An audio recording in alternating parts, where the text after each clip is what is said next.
பக்தி உள்ள கிறிஸ்தவன் என்று சொல்கின்ற அல்லது தெய்வபக்தி உள்ள ஒரு கிறிஸ்தவள் என்று சொல்கின்ற ஒரு பாங்கானது அந்த நாட்களிலே அப்படி ஒரு எழுப்புதலோடு அந்த வார்த்தைகள் சொல்லப்பட்டது.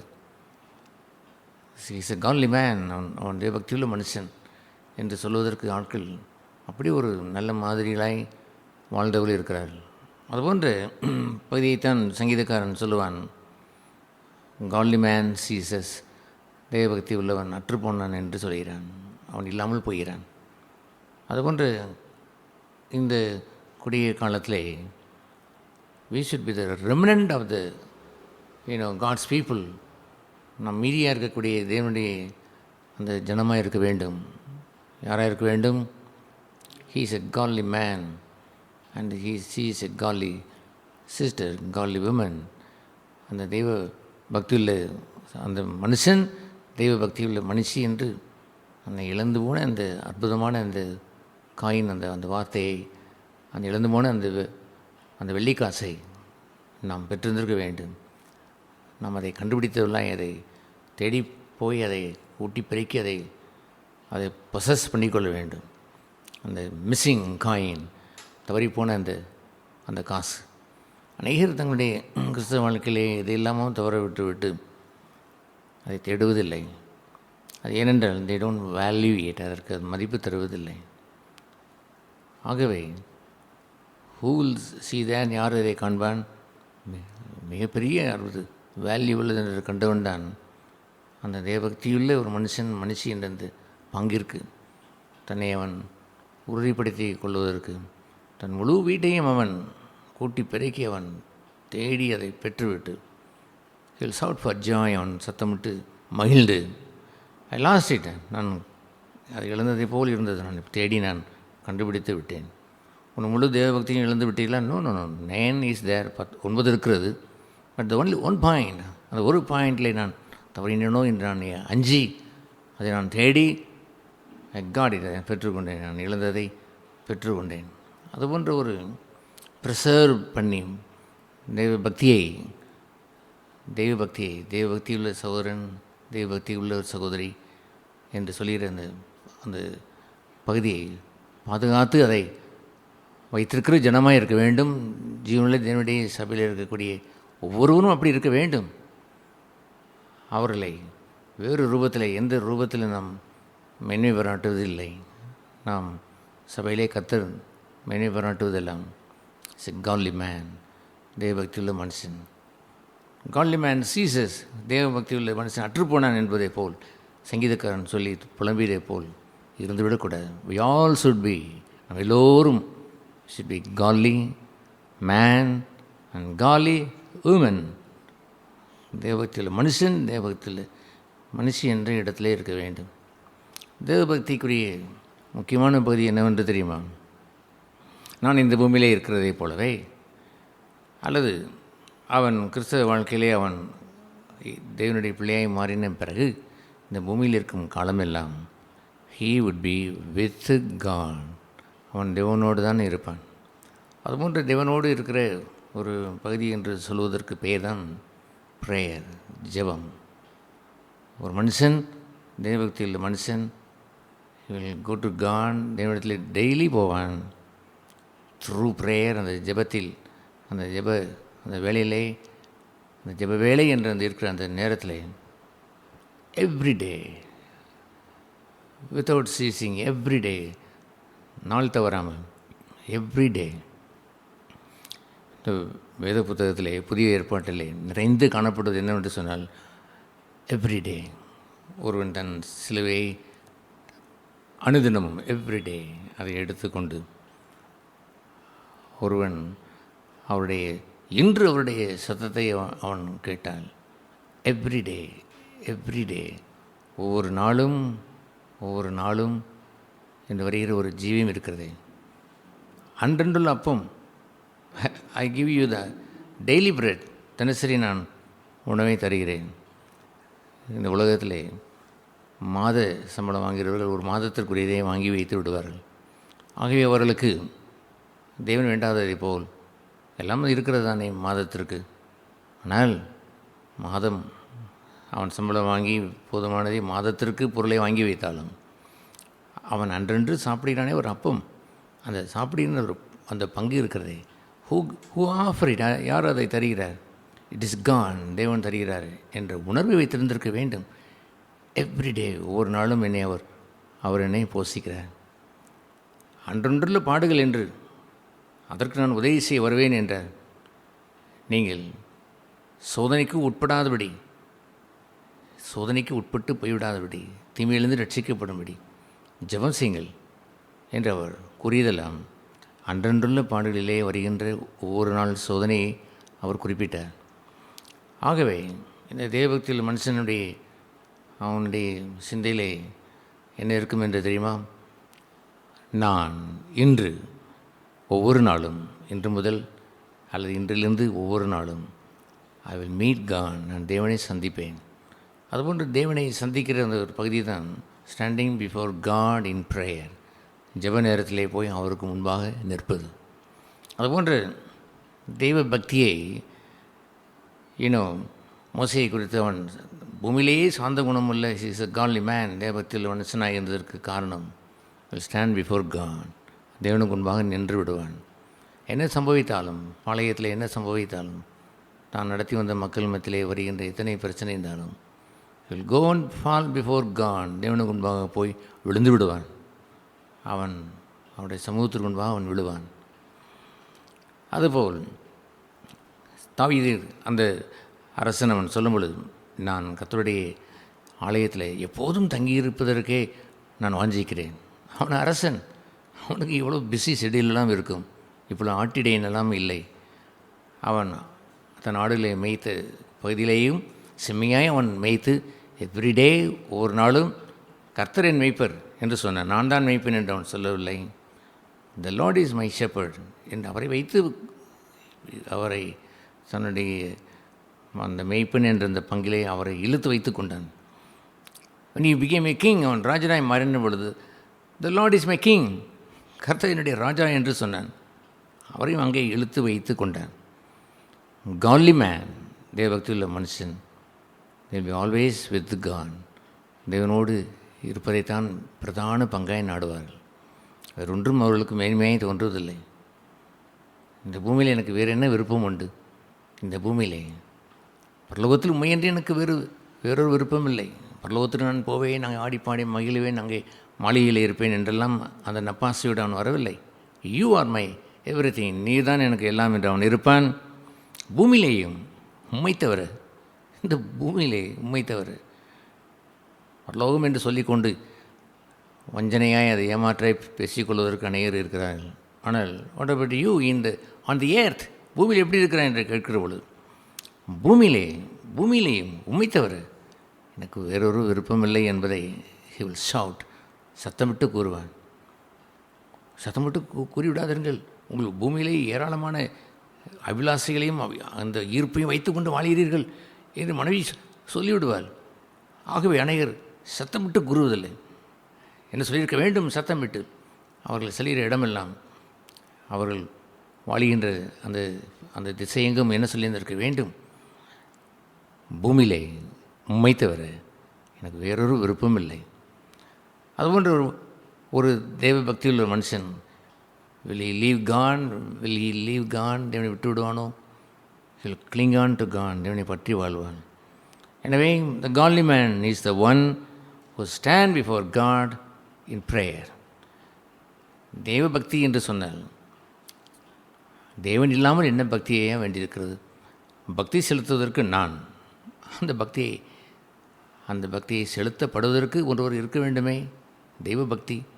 திருமணம் என்றால் நான் கணவன் என்று இருந்துவிட்டு மனைவி அங்கே இல்லை என்றால் அது என்ற திருமணம்? அந்த திருமணத்தில் மனைவி இருந்திருக்க வேண்டும். மனைவி சொல்லியிருக்க வேண்டும், மை ஹஸ்பண்ட் இஸ் தேர், என் கணவன் இருக்கிறான் என்று சொல்ல வேண்டும். அதுபோன்ற ஒரு பகுதி தான் தேவபக்தி. தேவபக்தி கொண்டவன், தேவபக்தி கொண்டவள் அவள் யார் என்று சொன்னால் he has gone, அவனுக்கு தேவன் உண்டு. ஒவ்வொரு நாளும் அவருடைய சமூகத்திற்கு சென்று அவரை சந்தித்து வருகிறவன், ஒவ்வொரு நாளும் எவ்ரி டே அவரை சந்திக்கிறவன். அதுபோன்ற ஒரு பகுதியைத்தான் இயேசு இங்கே லூக்கா 18ஆம் அதிகாரத்திலே அந்த ஜெபம் என்ற பகுதி அவர் வைத்து விளக்குகிறார். லூக்கா 18ஆம் அதிகாரம் அந்த 10 முதல் 12 வசனங்களிலே அங்கே இருக்கக்கூடிய பரிசேயன் அவன் ஜெபம் செய்வதை குறித்து எழுதியிருக்கிறது. அந்த பரிசேயன் அவன் யாராக இருக்கிறான் என்று சொன்னால், ஹி ஹஸ் நோ காட், அவனுக்கு தேவன் இல்லை. பட் ஹி ப்ரேஸ், அவன் ஜெபம் செய்கிறான். ஜெபத்திலே யாரிடத்தில் ஜெபிக்க வேண்டுமோ அவர் இருக்க வேண்டுமே. ப்ரே என்று சொன்னால் சில ஆஃபீஸரை பார்க்கும் பொழுது அந்த அந்த கடிதத்தில் எழுதியிருப்பான், ஐ ப்ரே என்று எழுதியிருப்பான், நான் உங்களிடத்தில் வேண்டி கேட்டுக்கொள்கிறேன் என்று இருக்கும் பொழுது, ஆஃபீஸர் அங்கே இல்லை என்று சொன்னால், அந்த மந்திரி அங்கே இல்லை என்றால் நீங்கள் போய் கொடுக்கறதில் என்ன பிரயோஜனம் என்று உண்டு. ஆகவே அந்த ஜெபத்திலே, இவனுடைய ஜெபத்திலே, பரிசேயனுடைய ஜெபத்திலே, த ஆஃபீஸர் இஸ் நாட் தேர், அங்கே தெய்வம் இல்லை. தெய்வம் இல்லாமலேயும் ஜெபம் செய்ய முடியுமா? மேக்சிமம் பீப்புள், அதிகமான ஜனங்கள் அப்படித்தான் இருக்கிறார்கள். இவ்வளவு துயரம் என்று உங்களுக்கு தெரியுமா? Pray in the name of Jesus, இயேசு நாமத்தில் ஒரு ஜெபம் செய்கிறார்கள். But whether his God is there, அவனுடைய தேவன் அங்கே இருக்கிறாரா? No. Whether her God is there, அவளுடைய தேவன் அங்கே இருக்கிறாரா? நோ. அப்படித்தான் இந்த ஆயக்காரன், இந்த பரிசேயன், அவன் அங்கே அவன் ஜெபம் செய்கிறான். எப்படி அவன் ஜெபம் செய்கிறான்? 2 மனுஷன் ஜெபம் பண்ணும்படி தேவாலயத்திற்கு போனார்கள். தேசரை தேவாலயம் எல்லோருக்கும் உரியதான், அதனால் எல்லாரும் போகிறார்கள். ஒருவன் பரிசேயன், மற்றவன் ஆயக்காரன் என்று வேதம் பிரித்து காட்டுகிறது. தேவருடைய சபையிலே பிரிவினை உண்டோ? நோ, அப்படி இல்லை. ஆகிலும் God has to do that. அதை அவர் செய்ய காட்டினதெல்லாம் ஆயக்காரன் பரிசேயன் என்று அந்த பாகுபாடு வைத்து அல்ல. ஒருவனுடைய ஜெபத்திலே God was there, தேவன் இருந்தார். மற்றவனுடைய ஜெபத்திலே God is not there, தேவன் அங்கே இல்லை. ஒருவன் தெய்வ பக்தி கொண்ட கிறிஸ்தவன், இன்னொருவன் தெய்வ பக்தி இல்லாத ஒரு கிறிஸ்தவன். அவன் சொல்கிற அந்த ஜெபத்தை ஆண்டவர் இப்படி அருமையாக அவரே சொல்கிறார். பரிசேயன் நின்று, தேவனே, நான் பரிகாரர், அநியாயக்காரர், விசாரக்காரர் ஆகிய மற்ற மனுஷர்களைப் போலவும் இந்த ஆயக்காரனைப் போலவும் இராதபடிக்கு உம்மை ஸ்தோத்தரிக்கிறேன் என்று சொல்கிறான். இவன் தெய்வ சமூகத்தில் அவன் போகும்பொழுது தன்னை தேவனோடு பார்க்கவில்லை. அந்த அவன் சொல்கின்ற அந்த பரிகாரர், அந்த அநியாயக்காரர், அந்த விபச்சாரக்காரர், தட்ஸ் ஓகே, இவன் விபச்சாரக்காரன் இல்லை தான், இவன் அநியாயக்காரன் இல்லை போல் தான் தோன்றுகிறது. ஆனால் அவன் கூறுவதெல்லாம் அவர்களுடைய ஸ்டாண்டர்ட் அந்த மனுஷர்களைப் போல் இல்லை என்று சொல்கிறான். அவர்களைப் போல இல்லை. ஆகவே did he stand before God, தேவனுக்கு முன்பாக நின்றானா? No, he stand before men, மனுஷருக்கு முன்பாக இருக்கிறான். நான் இவர்களைப் போல இருக்கிறேன். அநியாயக்காரன், பரிகாரர், விசாரக்காரர் என்று அவன் எண்ணுகின்ற ஒரு விபச்சாரக்காரர்களை பக்கத்தில் அவன் அங்கெங்கும் அவன் காட்டிவிட்டு, அதுபோல் இல்லை, நான் மச் பெட்டர், மனுஷனை ஒப்பிட்டு பார்த்து தன்னை கற்பொழுக்கத்தை நேர்மை என்று எண்ணுகிறான். அவன் எவ்வளவு மோசமான கற்பொழுக்கம் கேடாக இருக்கிறான். நான் தேவலாம். அதனை அர்த்தம் என்ன? நான் பரிசுத்தன் என்று இல்லை, தேவலாம். அவனைப் போல நான் செய்கிறேன், அவனைப் போல நான் தினசரி விபச்சாரம் செய்கிறேன், என்றோ ஒரு நாள் விபச்சாரம் செய்கிறேன், என்றோ ஒரு நாள் நான் சில ஸ்திரீகளோடு நான் திரிந்து வாழுகிறேன், மோகம் கொள்கிறேன். அவனைப் போலெல்லாம் நான் இல்லை என்று சொன்ன அவன் is not standing before God, standing before men, மனுஷருக்கு முன்பாக நின்றவன். இயேசு ஜெபம் செய்த போனார் என்று எழுதும் பொழுது அங்கே கூறப்பட்ட அந்த வசனத்தை கவனித்து பார்த்தால், ஹி சென்ட் ஆல் மென், அவள் எல்லா மனுஷனையும் வீட்டிற்கு அனுப்பிவிட்டு ஸ்டுட் அலோன், மலைக்கு மேல் ஏறி தனியே ஜெபம் செய்து போனார். தனியே அவர் போய் யாரை காண சென்றார்? ஹிஸ் கான், அவருடைய தெய்வத்தை, அவருடைய பிதாவை காணும்படி தனியே அவர் சென்றார். அதுபோன்று இல்லாமல் அவன் இருப்பான் என்றால் குயிக்லி உடனடியாக அவன் தன்னை பரிசுத்தன் என்று காண்பான். உடனே மனுஷர்கள் தான் கண்களுக்கு படும். ஏன் சொந்த மனைவியை கூட அவன் சொல்லிவிடுவான், இவளை போல நான் இருக்கிறேன்.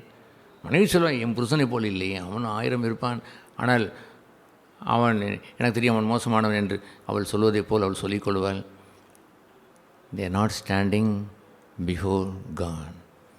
பிறரை ஒப்பிட்டு பார்த்து தன்னை வேல்யூ பண்ணுகின்ற, தன்னை இவால்வேட் பண்ணுகிற, தன்னை மதிப்பிடுகின்ற யாதொரு மனுஷனும் they are not standing before God. அவர்கள் இயேசுவை போல் மனுஷர்களை அனுப்பிவிட்டு தனியே அவரிடத்தில் சென்றவர்கள் அல்ல. They are not godly man. தேவ பக்தி உள்ளவர்கள் அல்ல. நோ, அவன் தன்னை பக்தியுள்ளவன் என்று எண்ணிக்கொண்டான்.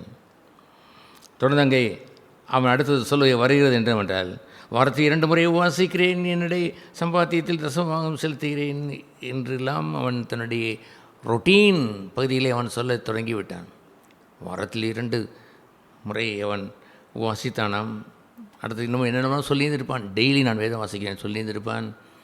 அல்லது ஒரு நாள் விட்டு ஒரு நாள் நான் தானம் செய்கிறேன் என்று சொல்லியிருந்திருப்பான். நான் செவ்வாய்க்கிழமை, வெள்ளிக்கிழமை, ஞாயிற்றுக்கிழமை கூட்டங்களுக்கெல்லாம் ஒழுங்காக போய் வந்தேன் என்றவன் ஒரு வேளை அதை சொல்லியிருந்திருப்பான். அதையும் அவன் ரொட்டீனாக வைத்து செய்திருப்பான். ரொட்டீனாக வைத்து செய்தவர்கள். It's useless routine. Who wants it routine? அதுபோன்ற ரொட்டீன் வருகின்ற ஜனங்களையாக பார்த்து ஆண்டவர் சபையில் மகிழ போகிறார். ரொட்டீனாய் வருகிறார். ரொட்டீனாய் வழக்கம் போல் அவள் தங்களுடைய கடமையை செய்துவிட்டு போகிறார்கள்.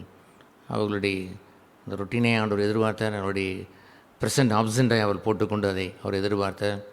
வாரத்தில் 2 முறை உபவாசித்தானாம், அல்லது ஒரு நாள் விட்டு ஒரு நாள் இவன் கூட்டங்களுக்கு வந்தானாம், அல்லது வாரத்தில் ஒரு நேரத்தில் அவன் ஏதோ ஊழியம் என்ற ஒன்றை அவன் செய்வானாம். இதெல்லாம் அவன் ரொட்டீனை அவன் கணக்கு பார்க்க ஆரம்பித்து விட்டான்.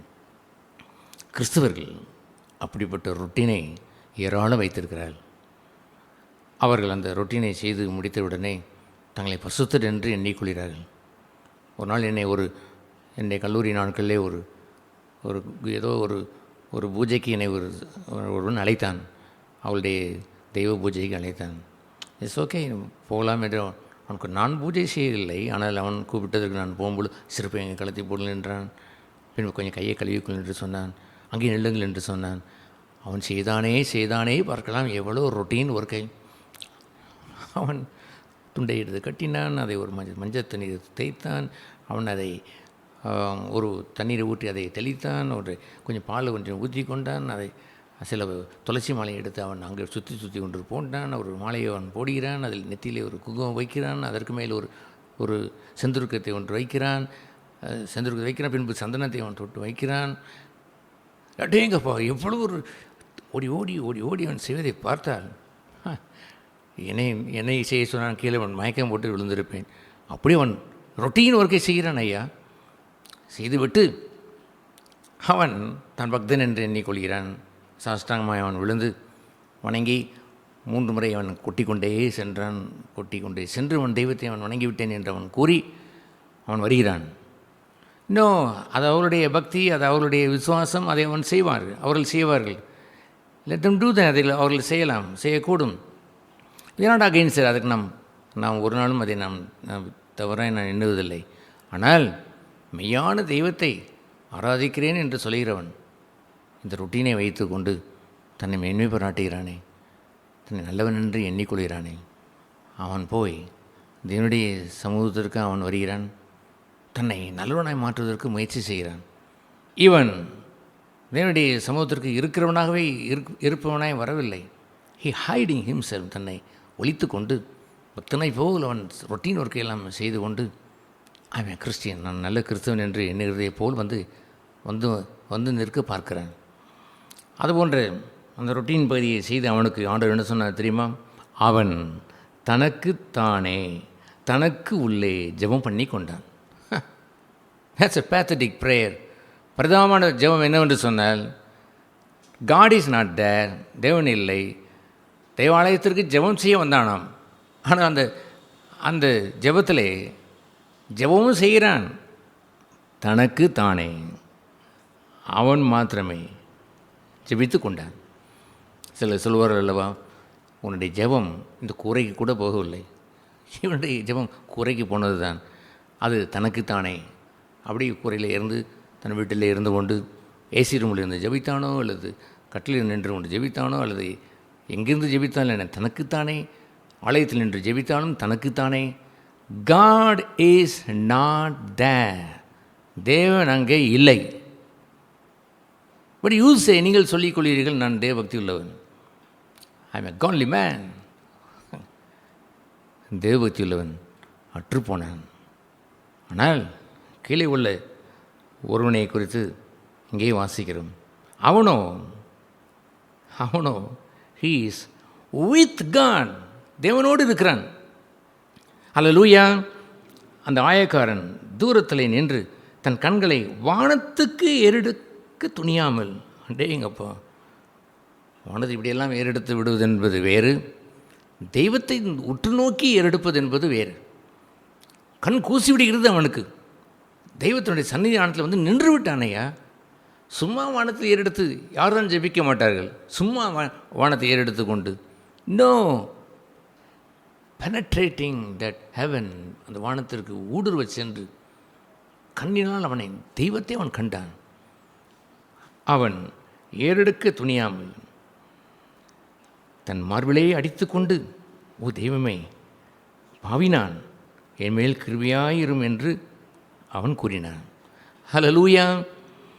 தெய்வத்தை கண்டவன் அவனை விட நான் தேவலாம். நான் எவ்வளோ ரொட்டீன் ஒர்க் செய்கிறேன், நான் சடங்குகளை செய்து வந்தவன், நான் காலையில் ஜெபம் செய்து முடித்து விட்டேன், நான் இரவு படுக்கும்பொழுது நான் ஜெபம் செய்தேன், பாட்டு பாடி ஜெபம் செய்தேன் என்றெல்லாம் ரொட்டீனெல்லாம் இல்லவே இல்லை. அவன் அங்கே நின்றவுடனே அவன் கண்டதெல்லாம் ஐ ஆம் ஏ சின்னர், நான் பாவி என்று அடித்து கொண்டான். தன் மார்பிலேயே அவன் அடித்து கொண்டான். He is a godly man. தேவபக்தி உள்ள எந்த மனுஷனும் ஜெபம் என்ற அந்த பகுதியிலே when he go to prayer every day, ஒவ்வொரு நாளும் அவன் ஜெபம் செய்யும் பொழுது அவன் தேவனுக்கு முன்பாக நிற்பான். எவ்ரி டே, ஒவ்வொரு நாளும் அந்த வெளிச்சத்திலே, கண் கூசிற வெளிச்சத்திலே அவரை காண துணியாமல் முகங்குப்புற விழுந்து, பரிசுத்தரே, என்னுடைய அக்கிரமம் பெரியது என்று டெய்லி, தினசரி தன் பாவத்தை காண்பான்.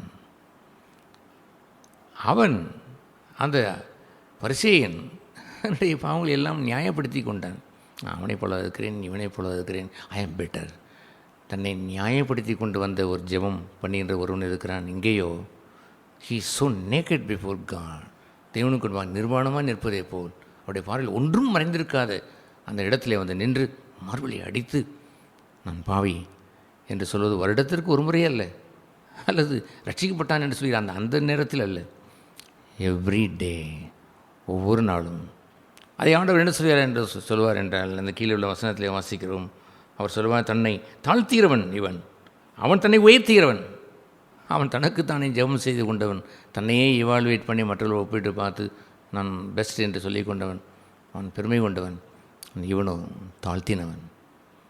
தன்னை தாழ்த்தி தேவனுடைய சமூகத்திலே வருகிறானே, அதுபோன்ற மனுஷன் தன்னுடைய ஜீவியத்திலே ஒவ்வொரு நாளும் வெளிச்சத்திலே தன்னை பாவி என்று காண்பான். அவன் ஒரே பாவத்தை செய்து அல்ல, தினசரி உபச்சாரம் செய்துவிட்டு பாவி என்று வருவதா? சில ஜெபங்களிலே செய்கிறார்களே, எல்லோரும் பாவ மன்னிப்பு ஜெபம் செய்ய கடவோ என்று சொன்ன உடனே, நாங்கள் அறியாது செய்த பாவங்களையும் மன்னியும், தட்ஸ் ஓகே, அறிந்து செய்த பாவங்களையும் மன்னியும் ஐயா என்று கூறுவது எத்தனை ஒரு அக்கிரமம். அறிந்து செய்வானாம், வந்து ஜெபம் பண்ணுவானாம், அதை ஆண்டவர் மன்னிக்க வேண்டுமா? அப்படியே அவன் சொன்னான். தினசரி பாவம் விபச்சாரம் செய்துவிட்டு அவன் தினசரி அவன் பகைத்து விட்டு, தினசரி சண்டை போட்டு விட்டு, தினசரி அவன் குற்றம் செய்துவிட்டு வந்து நின்றவன். அவன் கேட்கிறான், நோ, திஸ் இஸ் சாங்டிஃபிகேஷன், பரிசுத்தமாகுதல். நாளுக்கு நாள் பரிசுத்தமாகுதலை தேறி வருகிறான். நேற்றவன் கேட்டது எல்லாம் அந்த வெளிச்சத்தில் அவன் ஜெயம் பெற்றான். அவனுக்கு கிருபை அளிக்கப்பட்டு அவன் நீதிமானாக்கப்பட்டான் என்று ஆண்டவரை அங்கே சொல்கிறான். டுடே, இன்றவன் கேட்பதெல்லாம் ஃபர்தர், இன்னும் அதிகமாய் ஒளியின் மேல் ஒளியை பெறுகிறான் ஐயா. தன்னை இன்னமும் உள்ள குறைகளை காண்கிறான். ஜீவகாலம் எல்லாம் அவர் வரும் வரைக்கும் தன்னை சுத்திகரித்து கொள்ளக்கூடியவன் தான் காட்லி மேன், காட்லி விமன். அவர்கள் தினசரி தேவனுடைய சமூகத்திற்கு போவார்கள். அந்த வெளிச்சத்திலே தன்னுடைய குறைகளை காண்பார்கள். ஹல்லேலூயா. This is real. இதுதான் உண்மையான ஒரு தெய்வ பக்தி உள்ள ஒரு வாழ்க்கை. Then God will say that you are a godly man. தேவபக்தியில் மனுஷன் என்று தேவன் சொல்வார். நீங்களாக சொல்லிக் கொள்வதல்ல, நான் பெட்டர் என்று சொல்லிடு நீங்களாக சொல்லிக் கொள்வதல்ல.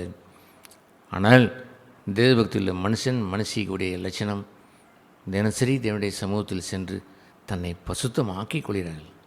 பாவம் செய்து கை கழுவிட்டு போகிறார்கள் என்றெல்லாம் இல்லவே இல்லை.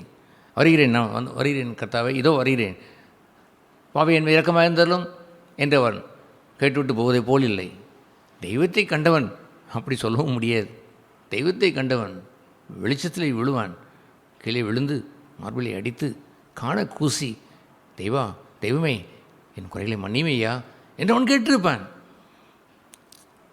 அதுபோன்ற ஒரு அற்புதமான ஒரு வாழ்க்கையை இந்த ஹம்பிள் மேன், அந்த தாழ்மையுள்ள மனுஷன் ஜெபத்திலே கர்த்தரை கிட்டு சேருவான். வெறும் தாழ்மை என்று சொல்வதற்கு தாழ்மை தாழ்மை தாழ்மை தாழ்மை தாழ்மை தாழ்மை என்று சொன்னால் தாழ்மை ஆகிவிடாது. நாங்கள் எந்த சபையை விட எங்கள் சபையிலே தாழ்மை நிறைய பேசுகிறோம் என்று சொல்லிவிட்டால் தாழ்மையா? அவர்கள் சொல்லுகிறபடி செய்வதில்லை. தாழ்மைக்கு சும்மா என்று இல்லை, அது ஜீவனையா. அந்த ஜீவனுக்கு என்ன வேண்டும் தெரியுமா? வழி வேண்டும், சத்தியம் அறிந்திருக்க வேண்டும். சத்தியத்தின் வழியாய் அவன் சென்று, அது இடுக்கமான பாதையின் வழியாய் சென்று ஜீவனை, அந்த தாழ்மையை கண்டடைந்திருக்க வேண்டும்.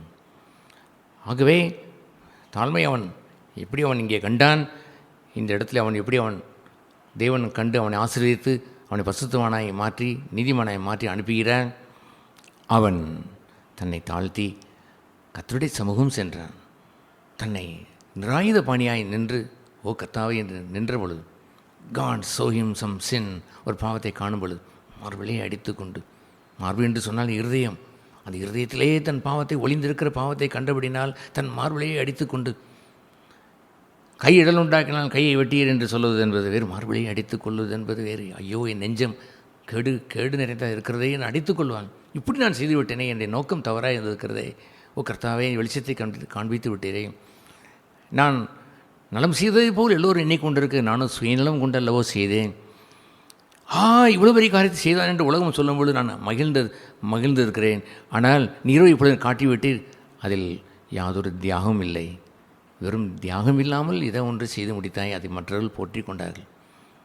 அங்கே ஒரு பிளட் செட், ரத்தம் அங்கே துவைக்கப்படவில்லை.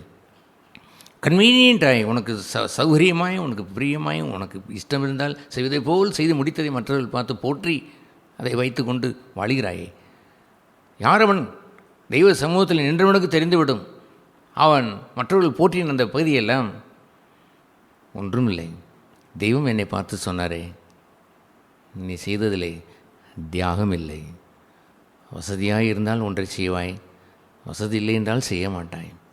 உனக்கு கன்வீனியண்ட்டாக இருந்தால் செய்வாய், இன்கன்வீனியண்ட்டாக இருந்தால் செய்ய மாட்டாய். அதை அவர்கள் அறியார்கள். ஐ டெல் யூ, உனக்கு நான் சொல்கிறேன், you are such a man என்று அவர் சொல்லிவிட்டால் மறுபடியே அடித்துக் கொள்வானையா. ஐயோ, இப்படிப்பட்ட வாழ்க்கை எனக்கு வேண்டும், என் தியாக புருஷரை, தன்னையே கொடுத்த என் அருமை ஆண்டவரை, என் வாழ்க்கையில் வேண்டியதெல்லாம் ரத்தம் அல்லவோ, ரத்தம் சிந்தி அல்லவோ நான் பின்பற்றி நான் உம்முடைய ஊழியங்களை உம்முடைய காரியங்களை செய்து வந்திருக்க வேண்டும். மனுஷன் போற்றுவதை நான் எண்ணிவிட்டேனே, அது அகமகிழ்ந்து போனேனே, உம்முடைய வெளிச்சத்தில் வந்து விட்டேனே, காட்டிவிட்டேன். ஹல்லேலூயா. அவனைத்தான் ஆண்டவர் தாழ்மையுள்ளவன் என்று சொல்லுவார். சும்மா தாழ்மை என்று சொல்வதனால் நல்லது. ஏமாந்து போகாதீர்கள். நம்முடைய சபையிலே தாழ்மை நிறைய பேசப்பட்டு விட்டபடினால் 1000 ஸ்லோகங்கள் என்று சொல்வார். அப்படி 1000 ஸ்லோகம் சொல்லிவிட்டால் அங்கே உடனே தாழ்மை வந்து இறங்கிவிடும் என்று எண்ணீரீர்களோ? No, stand before God. தேவனுக்கு முன்பாக நின்று நெஞ்சத்திலேயே குறைந்திருக்கிற மறைந்திருக்கிற பாவங்களை கண்டுபிடித்து கழுவிக்கொள்ள வேண்டும். தன் மார்பில் அடித்திருக்க வேண்டும் என்று அவன் அடித்திருப்பான். என்றைக்கு ஒரு நாள் அல்ல, டெய்லி. கான்ஃபரன்ஸ் நேரங்களில் ஒரு வருடத்தில் ஒரு 3 நாள் நடக்கிற கான்ஃபரன்ஸில் அடித்துக் கொள்வதல்ல, டெய்லி. ஹல்லேலூயா. அதுபோன்ற ஒரு வாழ்க்கையை தான் ஆண்டவர் போற்றினார். இயேசுவே எப்படி இருந்தார் என்று உங்களுக்கு தெரியுமா? அவர் அதை அந்த லூக்கா 22 அந்த 22 அதிகாரம் 42 வசனம் 42, 43 வாறு நாம் வாசிக்கிறோம். லூக்கா 22 அவர் கூறும்பொழுது இன்னும் ஒரு 41ஆம் வசனத்திலே 22, 41 அவர் முழங்கால் படியிட்டு, ஹல்லேலூயா, அதுவும் கூட இன்று மறைந்து போன ஒரு பகுதி. முழங்கால் படியிட்டு நாம் கர்த்தருக்கு முன்பாக நம்மை தாழ்த்தியும் முழங்கால் படியிட கடவோம் என்று சொல்கின்ற அந்த சங்கீதத்தில் வாசிக்கிறோம். அதுபோன்று முழங்கால் படியிட்டவர்கள் அநேகர் இல்லையா? என் குருநாதர் முழங்கால் படியிட்டார். அவரை போல் மாற வேண்டும் என்றால் அன்று ஒருவரை கேட்டேன், ஏன் முழங்கால் படியிட்டு உங்களால் ஜெபிக்க இல்லாதா என்று கேட்டபொழுது பழக்கமில்லை என்று சொல்கிறார். பழக்கம் வேண்டுமா? ஈஸ் எ டீசன்ட் ஃபேமிலி வந்தவர் முழங்கால் படியிட்ட பழக்கம் இல்லையா? முழங்கால் படியிட்டாலும் அங்கே ஒரு குஷன் போட்டால் முழங்கால் போட வரான். அங்கத்த கோயில் எல்லாம் குஷன் போட்டிருப்பார், முழங்கால் போடலாம். இங்கே என்ன வெறும் தரையில் அப்படின்னு முழங்கால் போடுவது? they don't humble themselves, தங்களை தாழ்த்துவதில்லை. ஜீசஸ் மலையிலே போய் சென்று முழங்கால் படியிட்டார். மலையில் எங்கே குஷன் இருக்கும்? மலையிலே பாறை தான் இருக்கும். தோட்டத்திற்கு சென்று, வனாந்திரத்திற்கு சென்று முழங்கால் படியிட்டார். மணல் பாங்கான இடத்திற்கு சென்று முழங்கால் படியிட்டார். முழங்கால் படியிட்டவரெல்லாம் பரிசுத்தவான்கள் என்று நாம் சொல்வதில்லை. ஆனால் அங்கேயும் கூட மனுஷன் இழந்த பகுதியை பாருங்கள். முழங்கால் படிக்கிற பழக்கமே போய்விட்டது. நம்ம ஒன்று சபையிலே நான் பார்த்துருக்கிறேன். ஜெபம் பண்ணுவோம் என்று சொன்ன உடனே குப்புறப்படுத்திக் கொள்வார்கள். அப்படி குப்புற விழுந்து கொள்வார்கள். நேர் முழங்காலை நின்றவனை கண்டுபிடித்து விடலாம் தூங்குகிறான் என்று, தன்னை ஒருவன் கண்டு கொள்ளக்கூடாது என்று குப்புறப்படுத்திக் கொள்வார்கள். சில சமயத்தில் நான் பக்கத்தில் சில சமயம் எங்கே சில இடங்களில் பார்த்துருக்கிறேன். அப்படியே ஆடிக்கொண்டே இருப்பார்கள் அவர்கள். அப்படி அதுவும் இழந்து போன ஒன்றையா? தெய்வ சன்னிதானத்தில் முழங்கால் படியிட்டவன் அப்படி இருப்பானா? I am kneeling down before God. நெடுமுழங்காலை நிற்க வேண்டும். அப்படி ஒரு பிரியத்தை என் ரட்சிக்கப்பட்ட நாளிலே இருந்தே நான் பாதுகாத்து வருகிறேன். வேதத்தை நான் அப்பொழுது வாசித்ததெல்லாம் நெடுமுழங்காலை நின்று தான் வாசித்தேன். ஏனென்றால் விளங்கவில்லையே சுவாமி, எனக்கு ஒன்றும் புரியவில்லையே. ஓ கர்த்தாவை, ரட்சிக்கப்பட்ட அந்த 10ஆம் படித்து முடித்து பியூசி போன அந்த நேரத்தில் கண்ணீர் வெடித்து நெடுமுழங்காலிலே நின்று, பொதிமையா எனக்கு விளங்கவில்லை என்று நெடுமுழங்காலில் நின்று, சும்மா உட்காந்து கேட்பதில் ஒரு ரெவரன்ஸ் இருப்பதில்லை. ஆகவே நெடுமுழங்கால் நின்று ஜெபித்து பழகினேன். நீ உட்காந்து ஜெபிக்கலாம், நடந்து ஜெபிக்கலாம், that's okay, that's good thing. எப்படி வேணாலும் ஜெபிக்கலாம். கண்டிப்பாக முழங்கால் படின்னு கேட்பதில்லை, தட்ஸ் ஓகே. ஆனால் do you have that habit of like this? இயேசுவை போல் முழங்கால் படியிடுவதற்கு பிரியம் உண்டோ? நெடுமுழங்காலில் நிற்பதற்கு எவ்வளோ நேரம் நின்று ஜெபித்தாலும் ஓயாது ஜெபிக்க முடியும் ஐயா. கர்த்தருடைய சமூகம் இருந்தால் முழங்கால் ஒன்றும் வலிப்பதில்லை. இன்னும் இதையும் சடங்காய் ஒன்று செய்துவிட்டு என்று எண்ணாதுங்கள். பட் சீதன் அதை பாருங்கள், முழங்கால் படியிட்ட நம் போன்ற சபைகளே கொஞ்சம் பழக வேண்டும். அவர்கள் கொஞ்சம் நேரத்திற்கு மேல் அதிக நேரம் ஜெபித்து விட்டால் கூட அப்படியே உடம்பை நெளித்து விடுவார்கள்.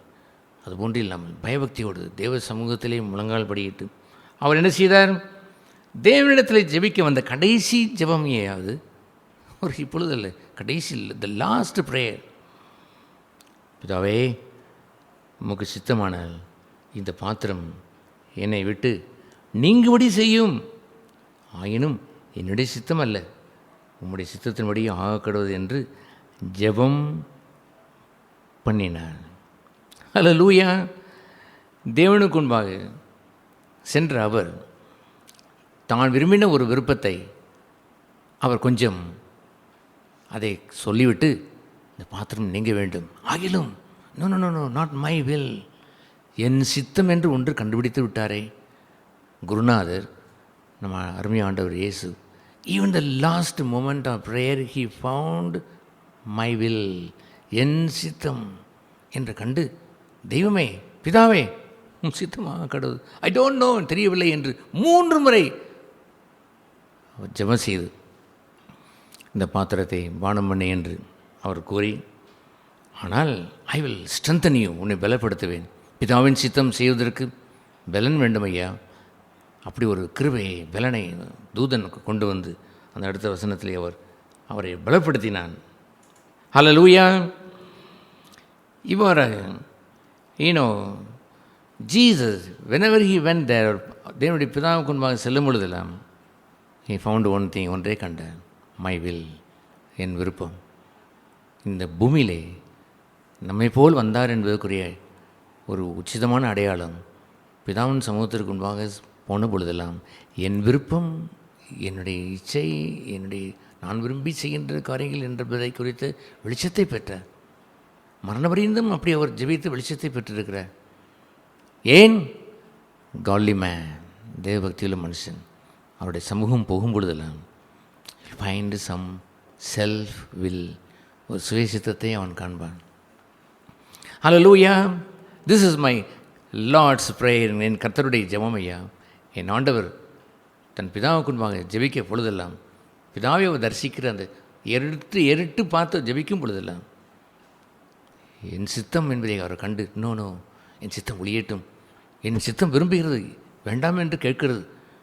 ஓ கர்த்தாவே, ஓ பிதாவே, உன் சித்தம் செய்யப்பட வேண்டும் என்று அவர் கேட்கும் பொழுது, எஸ், உன் சித்தம் ஒழித்து இப்பொழுது என் சித்தம் செய்வாயாக என்று அவர் அனுமதித்து அவர் சித்தம் செய்ய நடத்தும்போது ஒரு தூதனை அனுப்பி பிதாவின் சித்தம் செய்வதற்கு ஸ்ட்ரென்த்தடியும் அவரை பலப்படுத்தினார். என்னோட ஈஸி திங், ஒரு சாதாரணமான காரியமாக நான் பிதாவின் சித்தம் செய்து என்று சும்மா சொல்லிக்கொள்வதுதான். இந்த திருமணம் பிதாவின் சித்தப்படி என்று எத்தனை பேர் என்னென்ன போட்டு விடுகிறார்கள். சடங்கு நோட்டீஸிலே நான் பார்க்கிறேன், பிதாவின் சித்தத்தின்படி நடக்கின்ற இந்த காரியம். அல்லது ஒரு கட்டடம் கட்டுகிறது, புதுமனை புகுவிழாவிலே பிதாவின் சித்தப்படியாக தெய்வத்தின் சித்தத்தின்படி நடக்கின்ற இந்த புதுமனை புகுவிழா என்று சொல்வார்கள். தெய்வம் அதை விரும்பினார். தெய்வமாக அந்த புதுமனை புகுவிழாவிலே பால் பொங்க விட்டு, அங்கே அஞ்ஞானிகளே போல பாலை பொங்க விட்டு அங்கே எல்லோருக்கும் பால் கொடுத்து பால் காய்ச்சி அவர்கள் செய்கிறார்களாம். அதற்கு அந்த போட்ட புதுமனை புகுவிழாவிலே தேவ சித்தப்படி என்று போடுகிறார்கள். How cheap they take it. அதை எவ்வளோ சீப்பாக எடுத்து விட்டார்கள். இயேசுவோ பிதாவின் சித்தம் செய்வதற்கு 3 முறை ஜெபம் செய்தார். பதில் வராதது போல் தோன்றின அந்த நேரத்தில் அவருடைய வேர்வை, அவருடைய ரத்தம், அவருடைய வேர்வை ரத்தத்தின் பெருந்துளிகளாய் ஹி லேபர்டு, பாடுபட்டு உழைத்ததை போல் பிதாவின் சித்தம் செய்வதற்கு போராடி அவர் பிதாவின் சித்தம் கண்டாரையா. அப்படியெல்லாம் அவர் கண்டது ஏன் தெரியுமா? ஹி பிரேட், ஜெபம் செய்தார். தன் பிதாவிடத்திலே போய் தனியே சென்று ஜெபம் செய்து வெளிச்சத்தை அவர் பெற்றார். அல்லேலூயா. எபிரேயர் 5ஆம் அதிகாரத்தில் அதை நீ வாசிக்கும் பொழுது அந்த 7ஆம் வசனத்திலே, மரணத்திலிருந்து தன்னை ரட்சிக்க வல்லவரிடத்திலே மாம்சத்தின் நாட்களிலெல்லாம், அவருடைய 33 நாட்களிலும், எபிரேயர் 5:7 மாம்சத்தின் நாட்களிலெல்லாம் பலத்த சத்தத்தோடும் கண்ணீரோடும் விண்ணப்பம் செய்து தன்னுடைய ஆத்துமாவை ரட்சிக்க வல்லவரிடத்திலே, மரணத்திலிருந்து ஆத்மாவை மரணத்திலிருந்து தன்னை ரட்சிக்க வல்லவரிடத்திலே. என்னங்கே அவர் ஜெபம் செய்கிறார். ஒவ்வொரு சமயத்தில் நடந்த ஜெபத்தினுடைய மொத்தத்தை ஒரு வரியில் எழுதி வைத்திருக்கிறது. பாவத்தின் சம்பளம் மரணம், சுயசித்தம் செய்வதும் மரணம், மாம்சத்துண்டி பிழைத்தால் மரணம் என்றெல்லாம் மாம்சமும் சுயமும் வரும்பொழுதெல்லாம் மரணம் அதை தப்புவிக்கப்பட வேண்டும் என்பதற்காகவே மாம்சத்தின் நாட்களிலெல்லாம் தேவனுக்கு முன்பாக நின்று ஜெபம் செய்து, ஓ கர்த்தாவே, இந்த சுயத்திலிருந்து என்னை காப்பாற்றும். நம்ம போல் எல்லா விதத்திலும் சோதிக்கப்பட்டாரே. சோதனை நம்பர் 35 இருக்கலாம், சோதனை நம்பர் இப்பொழுது 350 இருக்கலாம், சோதனை நம்பர் இப்பொழுது 3500 இருக்கலாம். அப்படியெல்லாம் ஒவ்வொரு சமயமும் அவர் ஜெபம் பண்ணி தன்னுடைய ஆத்துமாவை மரணத்திலிருந்து ரட்சிக்க வல்லவரிடத்திலே ஜெபம் செய்து அவருடைய பய பக்தி நிமித்தம் ஜெபம் கேட்கப்பட்டது. ஹல்லேலூயா. எதற்கு ஜெபம்? வேறு ஒரு சாங்ஷன் பண்ணுறதற்கு உங்களுக்கு ஒன்றை பொருளை கொடுத்து ஆசீர்வதிப்பதற்கு அல்ல, அதல்ல. நோ, அதற்கு இப்படி போராடி ஜெபிக்க வேண்டிய அவசியம் இல்லையே. அவருடைய ஜெபம் கேட்கப்பட்டதற்கு என்ன எழுதியிருக்கின்றால், அவருடைய பய பக்தி நிமித்தம் இந்த ஆத்தும மரணத்திலிருந்து, மறைவான ஒரு மரணம் என்று வருகிறது பாவம். மாம்சத்தினுடைய பிழைத்தால் பாவம் சாவு, மாம்சத்தை பிழைத்தால் சாவீர்கள் என்ற சாவு. ஒருவன் தன்னுடைய சுய வழியில் அவன் சென்றால் அது முடிவு அழிவு. ஒருவன் பாவம் செய்தால் பாவத்தின் சம்பளம் அது மரணம்.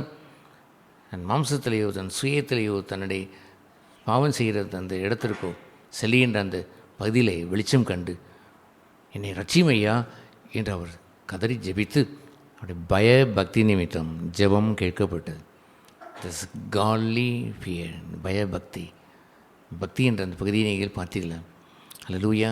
சொல்ல முடியாத அந்த பக்தியை இயேசுவிடத்திலிருந்து நாம் பெற்றுக்கொள்ள வேண்டும். நீங்களாக எண்ணிக்கொள்கின்ற பக்தி ஒன்றை நீங்கள் மற்றவன் சொல்லிவிட்டான் என்பதற்காக இவர் பக்திமான் என்று சொல்வதை வைத்து அல்ல, பரிசுத்த ஆவி சொல்ல வேண்டும். பயபக்தி உள்ளவன் தேவனுக்கு முன்பாக நின்று ஜெபித்து ஜெபித்து ஜெபித்து தினசரி போய் ஜெபித்து வெளிச்சத்தை பெற்று தாழ்மையுள்ளவனாகி தாழ்மைப்பட்டு என் சுயசத்தம் அகற்றும், என்னுடைய ஆத்துமத்திலே மரணம் வருகின்ற அந்த மரண பாவத்தில் என்னை விடுதலையாக்கும், சுய பிடியிலிருந்து என்னை விடுதலையாக்கும், மாம்ச இச்சையிலிருந்து என்னை விடுதலையாக்கும் என்று பலத்த சத்தத்தோடும் கண்ணீரோடும். ஆகவே தான் அவர் மலையில் மேல் ஏறி ஜெபித்தார், தோட்டத்திற்கு ஜெபித்தார், தன்னை சத்தத்தை ஒருவனும் கேட்க முடியாத ஒரு இடத்திற்கு சென்று ஜெபித்து அவருடைய பயபக்தி நிமித்தம் ஜெபம் கேட்கப்பட்டு பூரணரானார். ஜீவகாலமெல்லாம் ஜெபம் செய்து அவர் பூரணரானார். ஹல்லேலூயா. சங்கீத புத்தகத்திலே 32வது சங்கீதத்திலே அவர் கூறுவார், அந்த 5 வசனம் 6 வசனத்திலே பக்தியுள்ளவனுடைய ஜெபம் என்று அங்கே எழுதியிருக்கிறது. அது என்ன அந்த பக்தியுள்ளவனுடைய அந்த ஜெபம் என்று அவர் கூறுவார். 32ஆம் சங்கீதம் 32 அதை வாசிக்கிறோம். அவர் கூறுவார், இதற்காகவே சகாயம் கிடைக்கும் காலத்தில் 6ஆம் வசனம், பக்தியுள்ளவன் எவனும் உம்மை நோக்கி விண்ணப்பம் செய்வான். ஹல்லேலூயா. எப்படி அவன் விண்ணப்பம் செய்வான் என்று தெரியுமா? அந்த 5ஆம் வசனம், நான் என் அக்கிரமத்தை மறைக்காமல் 1, என் பாவத்தை உமக்கு அறிவித்தேன், ஐ இன்ஃபார்ம்டு, அதை நான் சொன்னேன். 2, என் மீறுதல்களை கர்த்தரிடத்திலே அறிக்கையிடுவேன், அதை நான் எடுத்து சொல்கிறேன். 3, தேவரீர் இதையெல்லாம் மறைக்காமல் ஒழிக்காமல் என் மீறுதல்களை உம்மிடத்தில் வந்து அறிக்கை செய்து கன்ஃபஸ் பண்ணி நான் செய்தபடியால் தேவரீர் என் பாவ தோஷத்தை மன்னித்தீர். ஹல்லேலூயா. என்ன நடந்திருக்கும் அவன் அந்த போராட்டத்திலே, ஜெப போராட்டத்திலே கர்த்தருடைய சமூகத்திற்கு அந்த பக்தியுள்ளவன் விண்ணப்பம் செய்த அந்த நேரத்திலே, பக்தியுள்ளவன் அவன் ஜெபம் செய்வதற்கு அவன் வருவான். இதற்காகவே அவன் வருவான். ஏனென்றால் அவனுக்கு சகாயம் கிடைக்கும். தேவனிடத்தில் சென்றால் எவ்வளவு குறைகள் இருந்தாலும் நீங்கள் மாத்திரம் அதை மறைக்காமல் ஒழிக்காமல் கன்ஃபஸ் பண்ணி அறிக்கை செய்து நீங்கள் வாழ்ந்துவிட்டால் உங்கள் தோஷத்தை மன்னித்து, பழைய ஏற்பாட்டிற்கு மன்னித்து புதிய ஏற்பாட்டிலே பிதாவின் சித்தம் செய்யும்படி நடத்தி அல்லது பாவத்தை ஜெயிக்கும்படி அவங்களை நடத்தி உங்கள் ஜெபம் பக்தியுள்ள இந்த ஜெபம் வேண்டுதல் கேட்கப்படும். ஹல்லேலூயா. அதுபோன்று இதற்காகவே ஃபார் திஸ் காஸ் பக்தர்கள் உம்மிடத்தில் வந்து ஜெபிப்பார்கள். ஐயா, தேவனிடத்தில் வந்து ஏன் ஜெபித்தார்கள் என்று சொன்னால் மனப்பூர்வமாக தங்களுடைய மனதில் இருக்கிறதெல்லாம் கொட்டி ஜெபிப்பார்கள், ஒழிக்க மாட்டார்கள். அவருடைய கூசும் கண்களுக்கு முன்பாக எதை ஒழிக்க முடியும்? அதை அறிக்கை செய்வார்கள். அப்படி அவர்கள் ஜெபம் செய்து பிதாவின் சித்தம் செய்தார் என்று புதிய ஏற்பாடு. இங்கேயோ மன்னித்தார். மன்னிப்பை விட மேலானது பரிசுத்தமாகுதல். அவன் பரிசுத்தமாகி அவன் செல்கிறான். யாரவன்? அங்கே என்ன எழுதியிருக்கிற 6ஆம் அந்த வசனத்தில், இதற்காகவே சகாயம் கிடைக்கும் காலத்திலே பக்தியுள்ளவன் எவனும் உம்மை நோக்கி விண்ணப்பம் செய்வான். ஹல்லேலூயா. இந்த மாபெரும் இந்த விண்ணப்பத்தில் நடக்கிற ஒரு அற்புதம் என்னவென்றால், விண்ணப்பம் செய்து அவனுடைய ஜெபம் கேட்கப்பட்ட பிறகு அங்கே ஒரு ப்ராமிஸ் இருக்கிறது. என்ன இருக்கிறது தெரியுமா? அவருடைய வாக்குத்தத்தம். அந்த 6ஆம் வசனம் கடைசி பகுதியிலே விண்ணப்பம் செய்வான், அப்பொழுது மிகுந்த ஜலப்பிரளயம் வந்தாலும் அது அவனை அணுகாது. ஹல்லேலூயா. அது அவனை அணுகாது என்று சொன்னால், will stand before that red sea, செங்கடலுக்கு முன்பாக நிற்பான். யாரவன்? தேவனுடைய சமூகத்திற்கு சென்றவன், தன்னை மறைக்காமல் ஒழிக்காமல் வைத்து அதை அறிக்கை செய்தவன், அதை விட்டுவிட்டவன், பிதாவின் சித்தம் செய்ய வந்தவன். செங்கடல் எதிரே ஜலப்பிரளயம் வந்தாலும் எழுந்து நிற்பான், கோலை பிடித்து நிற்பான். கடல் புரண்டுவிடும். யோசுவாவை போல அந்த யோசுவானுடைய அந்த கண்ட அந்த அந்த யோர்தான் நதியினுடைய பெருக்கம் வந்த பொழுது ஜோசுவா ஸ்டுட் தேர், நின்றான். ஜலம் புரண்டு போனது. ஹல்லேலூயா. அவரை பிடிப்பதற்கு சேவகர்கள் வந்தார்கள். யாரை தேடுகிறீர்கள்? என்று கேட்டார். பின்னற்று விழுந்தார்கள். ஜலப்பிரளயம் வந்தால் அவன் அஞ்ச மாட்டான். யார் அவன்? அவன் ஆர்டினரி தச்சன், ஒரு சாதாரண தச்சன், எளியவன், எல்லோரையும் சீசர்களை போலவே சாதாரண ட்ரெஸ் உடுத்தியவன். அவரை காட்டி கொடுப்பது கூட ஆள் வேண்டியிருந்தது. அப்படிப்பட்ட எளிய வாழ்க்கையை வாழ்ந்தவர். இன்னும் ரிச் மேன், பெரிய பணக்காரர்கள், பெரிய பக்திமானும், பெரிய படிப்பாளியும் அல்ல. ஆனால் அவரை கண்டு அவர் வாக்குத்தத்தம் கொடுத்த ஜலப்பிரளயம் உனக்கு முன்பாக புரண்டு ஓடும், உன்னை அணுகுவதில்லை என்று கூறினார். அச்சமில்லாத வாழ்க்கையை அவன் வாழ்வான். தெய்வத்தோடு கொண்ட அந்த நல்ல ஒரு உறவை வைத்திருக்கிறபடினால், மனசாட்சியை வைத்திருக்கிறபடினால், தன்னை சுத்திகரித்து கொண்டபடினால், அந்த சாங்டிஃபிகேஷன் நடந்தபடினால், நடந்து முடிந்து அவன் வெளியே வரும் பொழுது இஸ் எ டிஃப்ரெண்ட் மேன், வித்தியாசமான மனிதன் அவன். ஜலப்பிரளயம் வரும், அல்லது எரிகோ கோட்டை வரும், அல்லது செங்கடல் வரும், அஞ்சான். கொரோனா வரும், ஹீவன் ஃபியர், பயப்பட மாட்டான். தன் நெஞ்சிலேயே மாசு கழிந்து விட்டானே, தட்ஸ் குட், அது போதும். பக்தியுள்ளவனுக்கு உள்ள வாக்குத்தத்தம் என்னவென்றால், ஜலப்பிரளயம் ஒன்றும் அவனை சேதப்படுத்துவது இல்லை. ஹல்லேலூயா! இது போன்ற பாக்கியத்தை யார் பெற வேண்டும்? காட்லி மேன், தேவ பக்தியுள்ளவன், அவனுக்கென்றே வைத்திருக்கிறார். இதை உள்ள மக்களாய் நாம் வாழ இறைவன்தான் கிருபை செய்ய வேண்டும். ஜெபம் செய்ய கடவோம். பரலோக பிதாவே, பக்தியுள்ளவன் அற்று போகிற இந்த நாட்களிலே தேவ பக்தியுள்ள புருஷர்கள், தேவபக்தி உள்ள காலி விமன் அண்ட் காலி மென் என்று எங்கள் மக்கள் மத்தியிலே எழும்புவார்களாக.